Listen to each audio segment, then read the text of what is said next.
నాలుగో మాట, నా దేవా నా దేవా నన్నేల చెయ్యి విడిచితివి, నేను నా తండ్రి ఏకమై ఉన్నాము అని చెప్పిన ప్రభు నా దోషములన్నీ ఆయన మీదకు వచ్చిన ఆ సమయంలో నా దేవా నన్నేల చెయ్యి విడిచితివి అన్నాడు.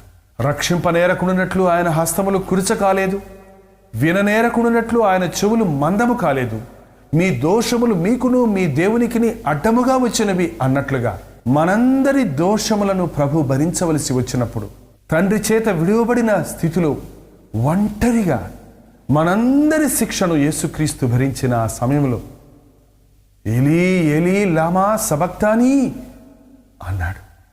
నా దేవా నన్నేల చెయ్యి విడిచితివి అనటం మనం చూస్తూ